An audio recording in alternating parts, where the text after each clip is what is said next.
Ils atteignent le pont qui marque l'entrée dans les gorges de l'Allier. À partir de là, les choses deviennent beaucoup plus difficiles. On aura du relief et parfois du relief assez accidenté. On va rentrer sur une rivière de gorge, une rivière de montagne beaucoup plus impétueuse. Le courant s'accélère par certains endroits. C'est magnifique.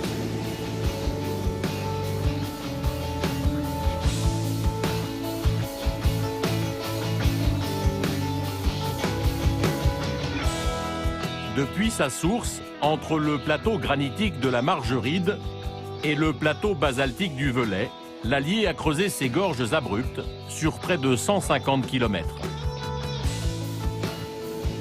La rivière Allier crée des reliefs extrêmement marqués et des pentes extrêmement brutes.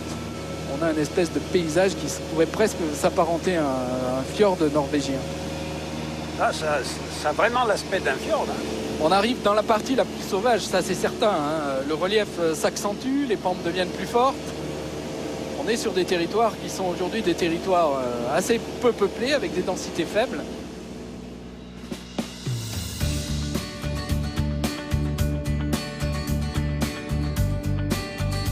Avant de quitter les gorges et de terminer leur vol, Francis et Alain longent l'une des voies ferrées les plus spectaculaires de France, la ligne du Cévenol.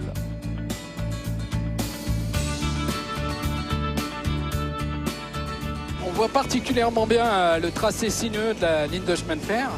Viaduc, tunnel, enrochement.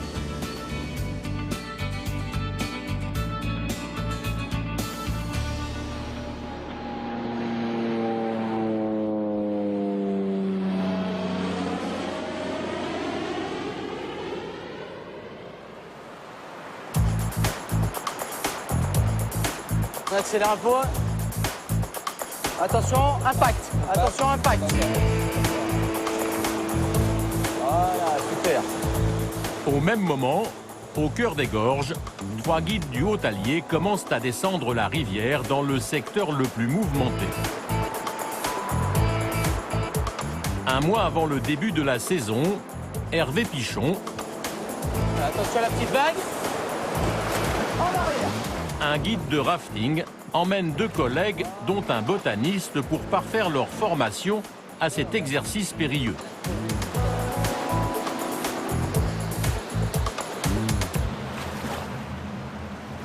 Il faut une certaine connaissance pour pouvoir pratiquer cette rivière. Parce qu'elle est très changeante. D'une année sur l'autre, les passages vont changer, le débit va changer. Et là, on se rend compte qu'on est peu de choses par rapport à la force de l'eau. Attention, ça va éclabousser un peu. Attention, c'est maintenant. Ils font aujourd'hui une descente de 12 km. Lève. Hop là. C'est bon, c'est passé. Il faut lever la canne.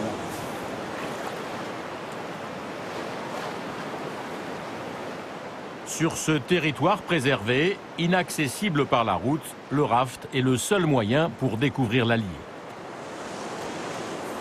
Attention, impact. Attention, impact. Top, top. Hervé sait déjouer tous les pièges de cette rivière impétueuse.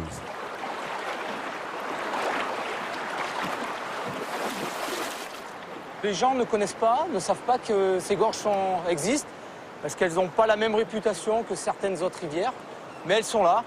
Chaque fois, il y a des nouvelles couleurs, il y a un oiseau que j'aurais pas vu, une libellule, même un rocher, on découvre toujours quelque chose de nouveau, et c'est ce qui fait son charme. Je m'en lâche jamais. Après 2 heures de navigation, ils atteignent Prades. Et voilà, on est arrivé. Ce site délimite la fin de la zone de rapide. D'immenses rochers de basalte de 100 mètres de haut dominent le paysage. Ils marquent la limite orientale des volcans du Velay. La lente solidification de la lave en fusion a donné naissance à la Roche-Servière, il y a près de 3 millions d'années. Donc on va l'amener au bord de l'eau. Au pied de la falaise, les guides sont attendus par Marilyn Avon, une historienne de l'art. Allez, on peut y aller en avant. Vas-y. Avec elle, ils vont longer en canoë les villages perchés du Haut-Allier. Là, on a une super vue sur le haut du rocher. C'est quand même fabuleux. Sur ce territoire inhospitalier, l'homme a toujours su s'adapter aux contraintes géologiques. Il y a eu plusieurs périodes d'occupation. Et l'occupation préhistorique, dans des abris, donc dans les coulées. On a eu l'occupation à l'époque antique, donc l'époque gallo-romaine. Et puis vraiment, le développement, c'est à partir des 9e, 10e, 11e siècle. Et ça, c'est lié aussi à la christianisation de ces territoires. Et du coup, ils sont installés dans des zones qui étaient vierges de toute présence humaine. Ils ont défriché, ils ont pu installer de la culture. L'Allier permettait aussi d'irriguer les plantations et ensuite s'installer pour diffuser justement cette religion catholique, cette religion chrétienne qui émergeait vraiment à cette période médiévale. À 2 km en aval de Prades apparaît un premier édifice, la chapelle Sainte-Marie des Chazes. Ah, fabuleux, hein. Elle se confond avec la coulée. Ouais. Cette chapelle, elle est inscrite là au milieu de la coulée. On a l'impression qu'elle est posée comme ça au milieu de nulle part. C'est la carte postale du Haut-Allier. Au Moyen-Âge, cette petite église faisait partie d'une abbaye dont il ne reste aujourd'hui aucune trace. Ce monastère hébergeait des bénédictines. On envoyait les cadettes des grandes familles auvergnates. L'objectif était vraiment qu'elles soient dans des lieux isolés. Elles étaient cloîtrées et suivaient strictement la règle bénédictine. Pour édifier cette chapelle caractéristique de l'art roman auvergnat, les bâtisseurs ont utilisé une alternance de roches sédimentaires et de basalte. Elle donne aux façades un aspect multicolore.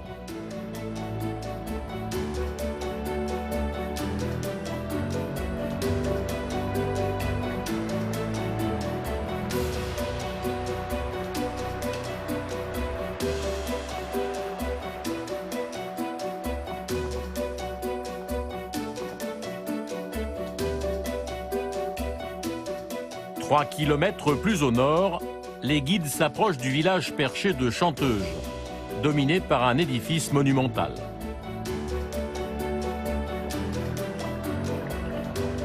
Les garçons, on voit l'abbaye de Chanteuge.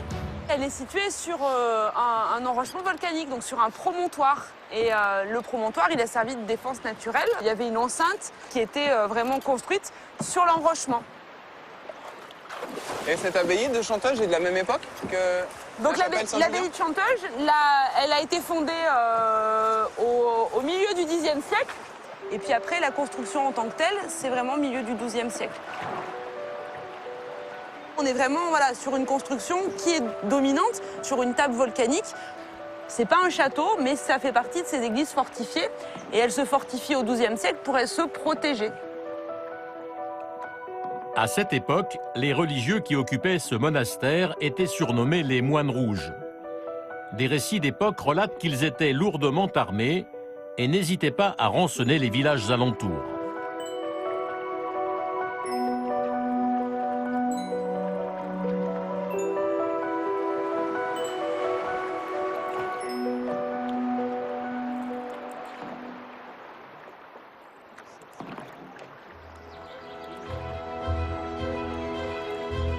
Le groupe s'approche maintenant d'un autre site majeur, le village de Chillac, bâti sur une fortification naturelle de basalte.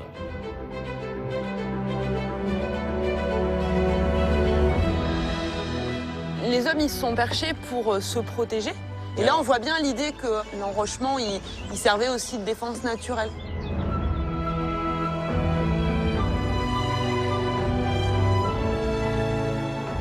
Juchée au sommet de la falaise, cette place forte n'a jamais été attaquée.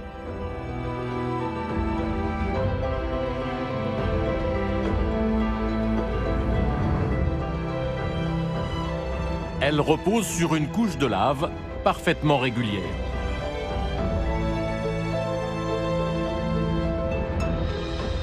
fait, on se rend compte que quand on chemine comme ça, voilà, c'est très cohérent dans la construction, dans l'histoire même des lieux. C'est vraiment un ensemble de sites qui font le maillage de ce secteur.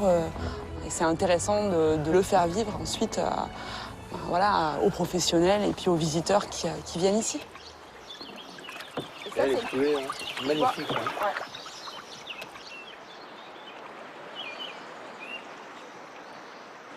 L'Allier, c'était pour l'époque le cœur de la vie parce que c'était une source de revenus inépuisable, une manne financière parce que on faisait payer un droit de passage à proximité des bourgs, à proximité des châteaux.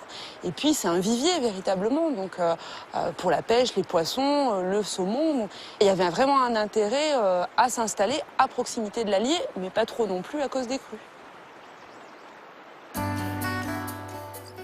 La Vouchiac, ce village en forme de fer à cheval, épouse une courbe de l'Allier. Il raconte le combat des hommes contre la violence des éléments. Dans cette cuvette naturelle, lors des inondations, le niveau de l'eau peut s'élever d'une dizaine de mètres. Comment tous ces bâtiments ont résisté aux crues? Parce que c'est maçonné sur l'enrochement pour que justement les crues elles viennent frapper que le bas de l'habitation. Et la crue la plus violente là, sur ce secteur, c'est la crue de 1866. Donc si on était en 1866, ce qui est peu probable sur la rivière, on serait sous l'eau là. Et l'eau arrivait jusqu'à quel niveau de ce Et bâtiment? l'eau, elle arrivait facilement là, tu vois, sous les premières fenêtres là.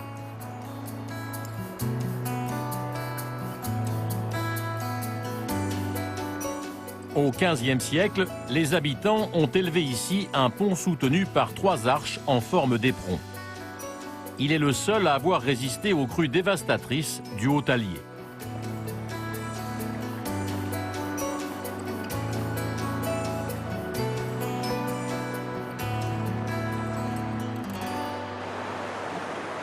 Quelques kilomètres plus loin, les canoës atteignent un secteur particulièrement préservé que le botaniste de l'équipe connaît bien. Jérémy, on s'arrête un peu? Dans une zone plus calme, la rivière est tapissée de renoncules aquatiques qui peuvent atteindre jusqu'à 3 mètres de longueur. La renoncule aquatique, c'est comme une longue chevelure comme ça qui va courir dans le courant. Donc le point d'ancrage, il est situé ici. Donc voilà, la plante est ancrée là dans le sable, les alluvions, les galets. Et elle développe comme ça une longue tige avec à l'extrémité cette petite fleur blanche comme ça, qui vient servir de support à toutes les libellules et demoiselles. Et ce tapis comme ça de renoncules va offrir un habitat qui va permettre à toutes les petites bêtes de l'eau comme ça de venir se cacher, s'abriter des éphémères, des mouches. La présence de ces bêtes-là, de ces larves d'éphémères, révèle une très bonne qualité de l'eau.